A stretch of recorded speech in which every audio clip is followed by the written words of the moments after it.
It's time now for the award-winning #1 local talk show in Northeast Pennsylvania, The Sam Lesante Show. Now here's your host, Sam Lesante. Well, welcome everyone to the Sam Lesante Show. Remember, I keep telling you November 5th is a very important day, my friends. Please, please get out to vote. But before you do that, know who the candidates are. All right, I've been stressing this for years. Don't vote because you like a person. Vote because the person is qualified. My guest today is Senator Dave Argall. Now, he's been around 15 years in the state Senate, and he represents the 29th Senatorial District. I think he knows a little bit about the Senate. Dave, it's so nice to see you. Thanks, Sam. What do you think the most important part of your job is? I mean, as the senator for Schuylkill, Carbon, the Hazleton area, from Pine Grove pretty much to Bear Creek, I'm the complaint department for 260,000 people. And so on this job, you really need to learn how to listen.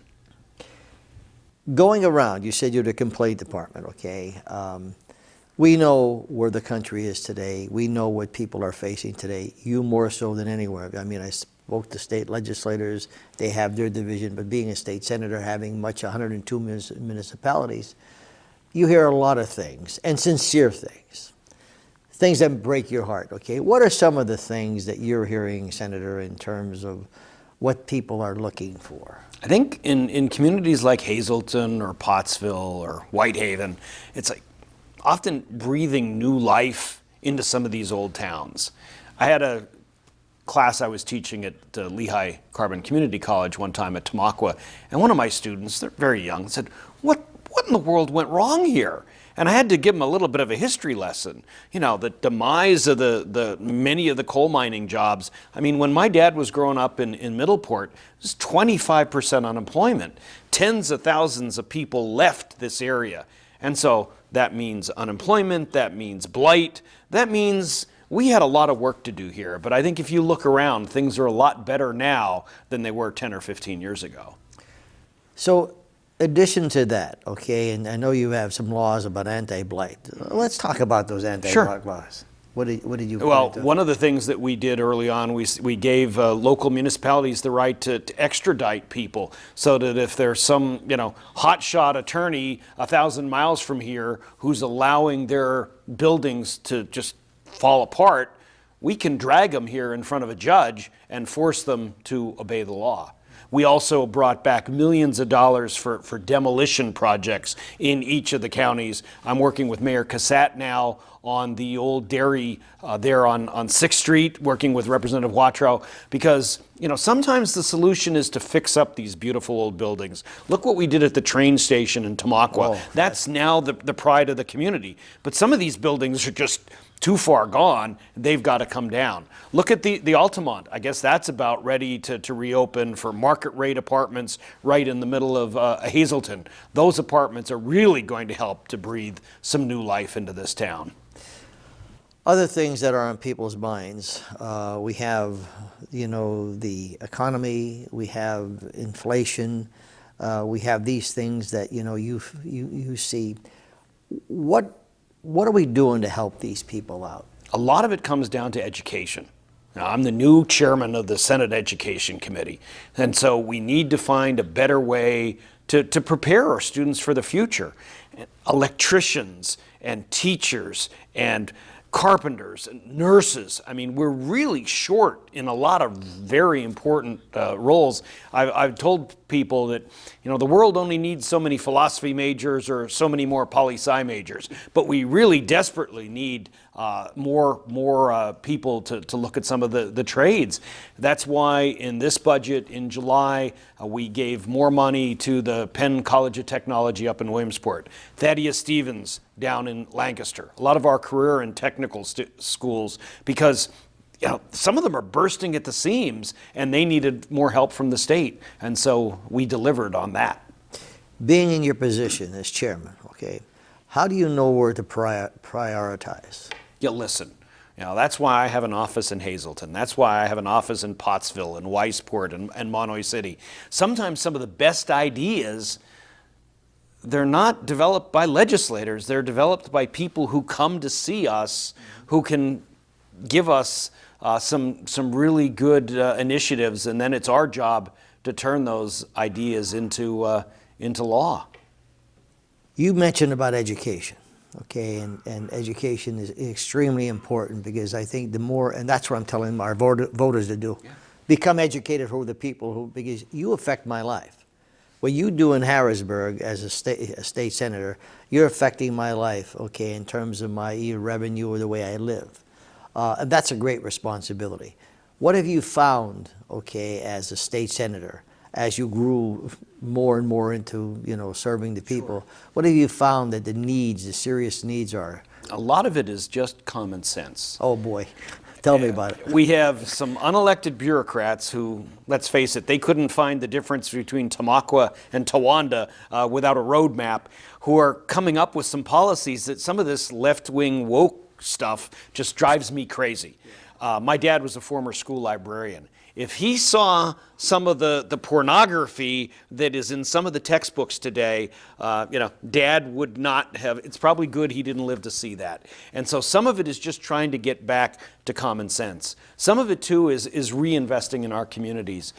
In Pottsville, I worked with a team that took an abandoned old supermarket. It's now a campus for Alvernia, right in the middle of in Pottsville. Yeah. And so we're training nurses. Too. Oh my gosh! And we're going to grow it even further. So we're training nurses instead of just looking at an old, blighted, abandoned plant. In Penn State Schuylkill years ago, when I was still in the House, we took their old library looked like a morgue.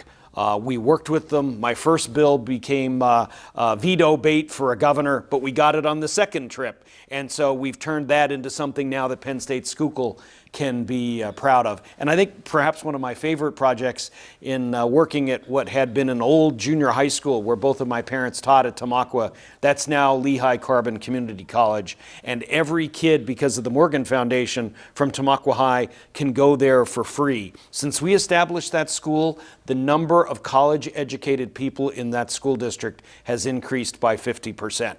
And so that has really, I think, been a shot in the arm for the whole community. I said to you, I've done many of these shows. I interviewed a lot of great people, a lot of phonies, which is sad, okay?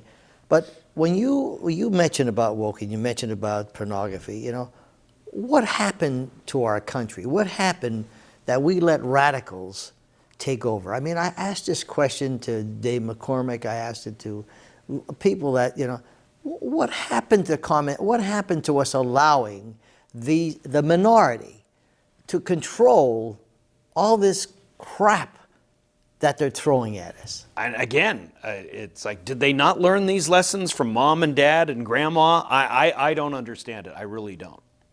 It must be totally frustrating. It's the same problem with, we just had a public hearing with the Education Committee on anti-Semitism this summer in some of Pennsylvania's most famous colleges and universities. It's also a problem in some of our public schools. And, it's one thing for a student to be afraid of being bullied in the 7th grade by another 7th grader. Sometimes they're being bullied by members of the faculty. And that's just wrong. And that's when it's up to people like me to come in, to hold a public hearing, and to bring it forward on the public record. Well, I'm glad you brought that up. Chairman of Education? Yes. I would tell you that in the state of Pennsylvania, we have teachers who are anti-American. This is from what I've seen. Don't like America. Some of them that are teaching these things that are just disgraceful. How do we hold them accountable for what they're doing? It's up to the superintendent. It's up to the school board. I'm going to say the vast majority of our teachers are there for all the right reasons. I agree. But when you have someone who's not, that's really, it's hard to govern that from Harrisburg. That really should be decided by the local community. I'm talking about colleges now. Oh, okay. I'm talking about colleges. Okay. I'm talking about colleges where we have some administrators, we have some teachers, okay, professors, who actually profess to the students, okay, things that are anti-American, okay. And you talk to some parents, and I said, I send my kid to college, and they come with these ideas that I have no idea where they're getting them from, and they tell me that the professor is doing this, and the professors tell them why liberalism is the best thing in the world, and why, you know, we do things, et cetera, et cetera. Now, teach me and let me decide what I want to do.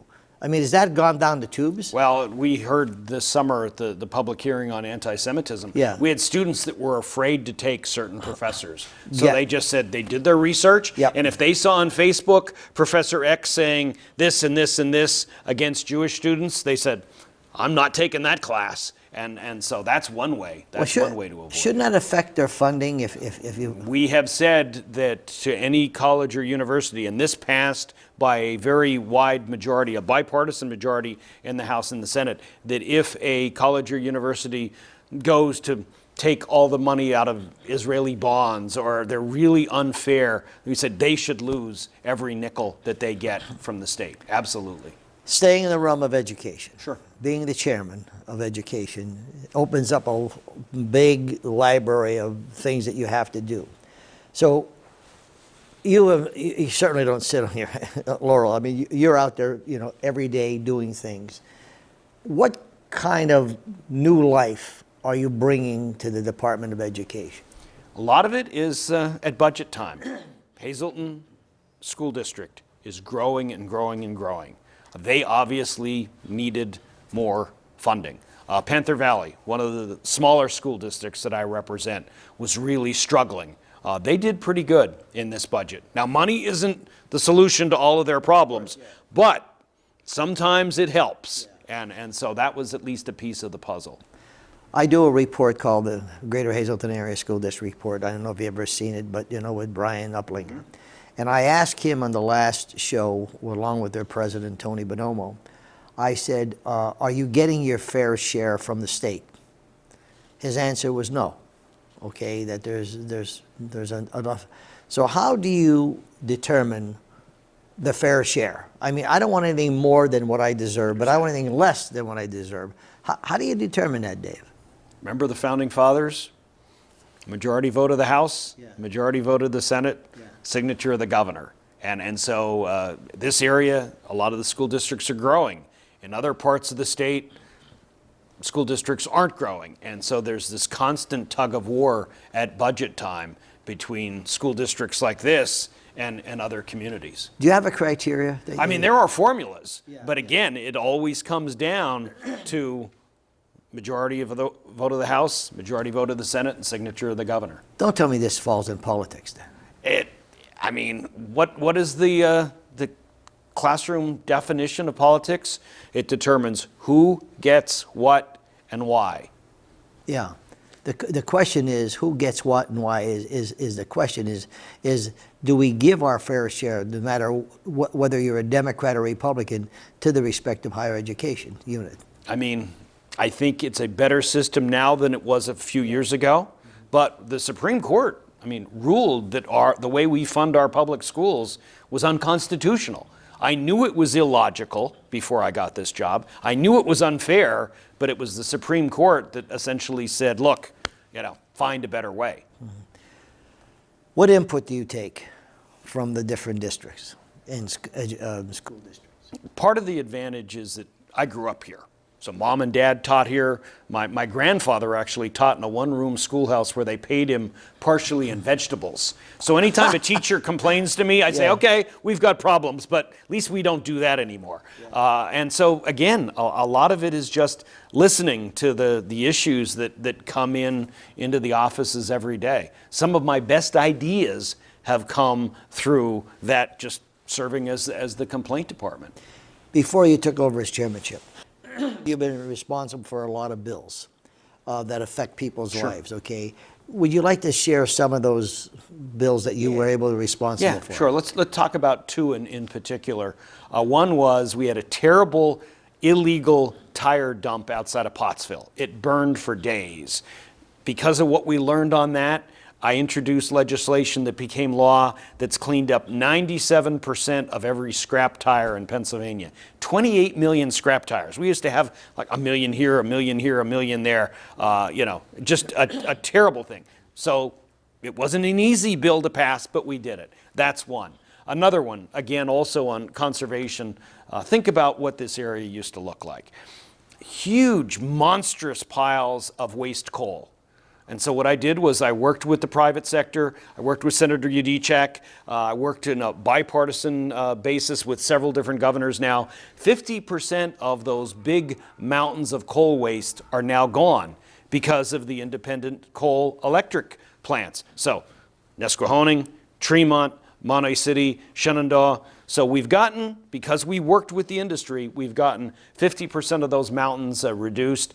That means less pollution in the streams. That means people fishing where you and I probably wouldn't have been allowed to put our toes when we were kids. Right. And my ultimate goal is I have a brand new granddaughter. She's 1 year old. I'm hoping that someday she and her children will only see those big calm banks in the history books.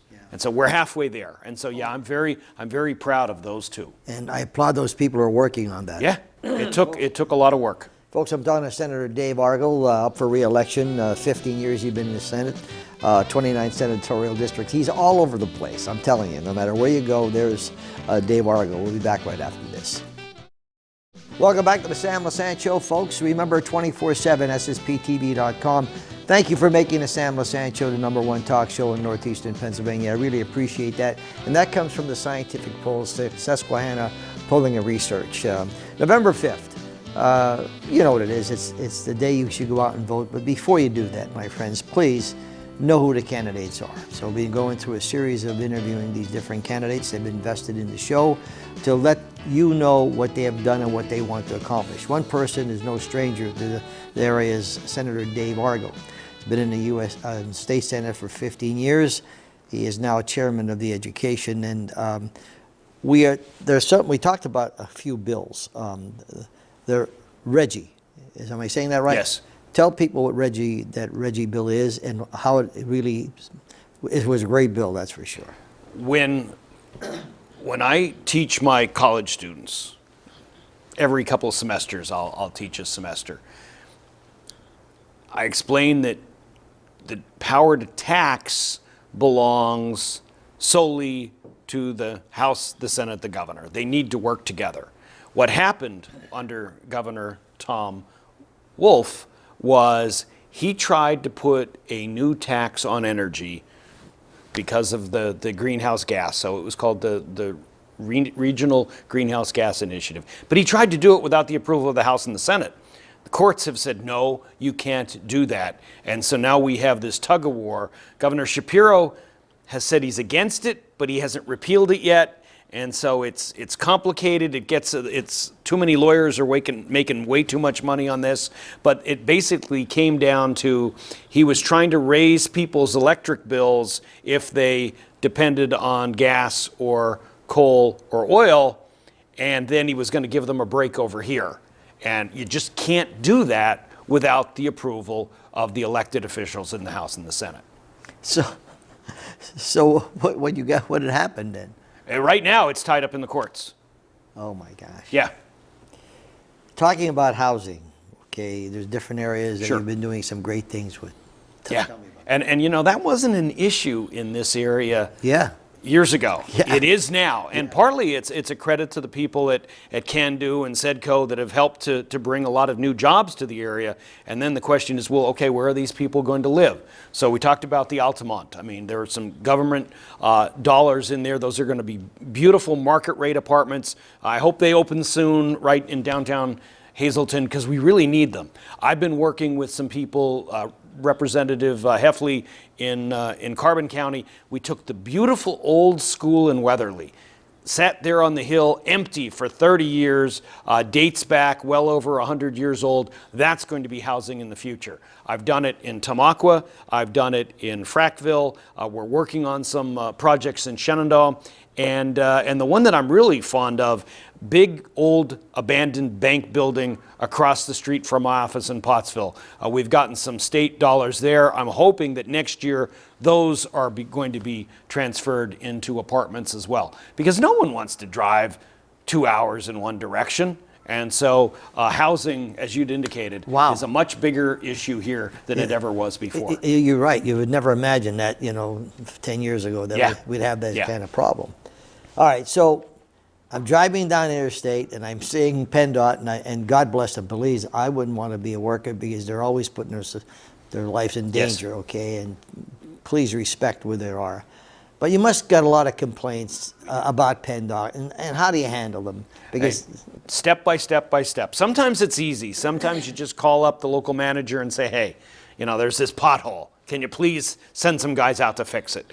Others, look at the piece there between Pottsville and Frackville. Over $100 million, complete rebuild of Route 61. My Pennsylvania Dutch grandparents would have had one word for it when they were alive in St. Clair. They would have said endlich, which means finally. I mean, it's the largest construction project of its kind, I think, in the history of this area. And so it's going to take several years, but they finally got started. Now we need to start to tackle some of the other nightmares, like the blockade there at Cressona. Don't try to get through there in a hurry. And so the roads 61. in some cases, the roads in some cases are safer, but look at some of the major work that's been done here in the Hazleton area. But there's still a lot of work to do. 61, that's a whole major project, isn't it? Oh yeah, yeah. How long is that going to take? It's going to take several years, over $100 million, because literally they've got to move the mountain. I know. And they're doing a great job, but I mean, it's a lot of work. Oh my God. It's a lot of work. Yeah. So I mean, sometimes people get very frustrated. Sure. As me as well, but you have to understand, as we want progress and we want safety, etc. Those are things. Some of the things, Dave, as a senator, that you see coming down the road. What are some of the things that you want to address when you go back in the Senate? I think we need to continue to fight blight. We need to continue to reinvest in our schools. We need to continue to breathe new life into these communities. Not far from my office on the main street here in Hazleton, the old YMCA. Yes. Now think of how disappointed people were when that really important structure, both my kids learned to swim there, sat empty and falling apart. And so again, Representative Watrow and I are working. We got some private sector donations. We've got some state money. That's not going to be just a gym in the future. It's going to provide daycare. It's going to provide after school. I think more than 100 kids are going to benefit from that, just from the preschool part of it. And so if you ever need another example of, I think, trying to turn a community around, I think the Hazleton Y is a perfect example. And are you going to have the pool? Eventually, but that's in stage 2.